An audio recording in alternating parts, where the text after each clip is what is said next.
Okay, so I have two finished paintings here that I'm working with. And what we're doing is a collage form. And collage is where you cut out and glue down to a background different shapes. The focus of my artwork is to work with the principles of design. So I want to create a focal point, and I want to show overlapping in depth. I can do that in a number of different ways. The easiest one is by cutting out an overlapping. So I'm going to work with that. I think I want to use this one as my background. It's got some nice movement and eye leading around. I like the colors of it. So one of the things that I teach the kids is to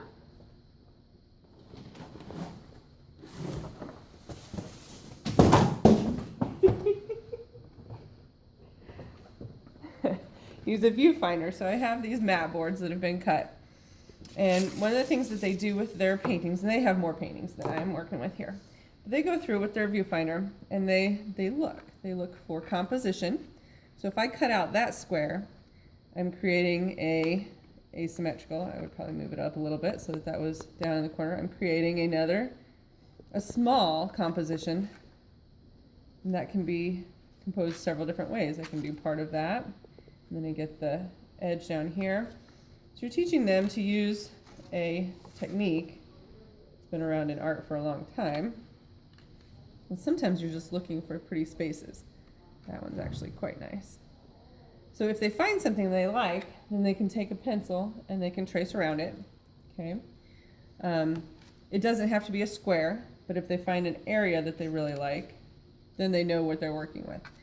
Compositionally, the most fun one to explain is, how you can change the composition just by putting it in the center or right or left, and what things you're going to pick up in different directions. So I'm going to work with, I think I liked that half of them. I'm going to divide my sphere here, but I like that top corner. So.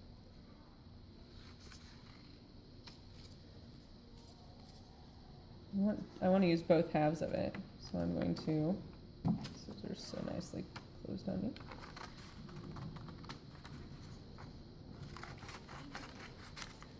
So I've got two halves of the circle. Got a little white showing over here, so I'm going to do some craftsmanship and just trim that off because it's distracting to me. Bring this one down a little bit to match. Okay, so there's one of my shapes I'm working with. I want to see how that looks on the background that I intend to use. And sometimes we change our minds as we go forward. So I've got two halves.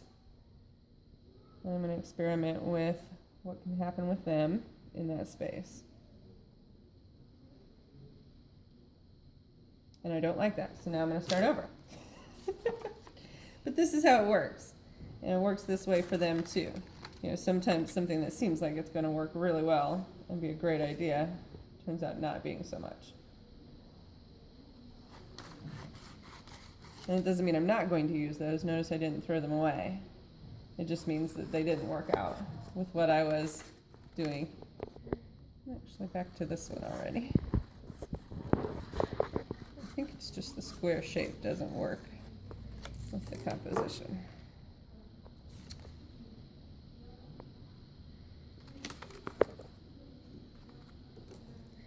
And as you're teaching this, make sure to take the opportunity to teach them any tricks that you can think of.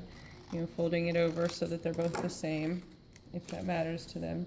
So then that's much better. Okay, I like that. This one I think is going to be up here. And this one is going to be down here. All right. So we also have some little cardboard pieces, and this is so that the kids can raise up their shapes off of the paper if they wish to. Make a little tower. You can buy those little sticky things, but those cost money, and cardboard's free. So we like that. Let that set up a minute, otherwise it'll slide all over, so they have to make their little towers independently. To too much glue and it slides too much. Just takes a little bit. Paper. Okay, that should be 2 little towers. All right, I've also done some slices here. So I'm working with the composition, and I always tell the kids, do not glue anything down until you absolutely love it. And so I'm going to work with some of these to show a little bit of I'm creating rhythm by the repetition of the shapes. I'm also showing movement.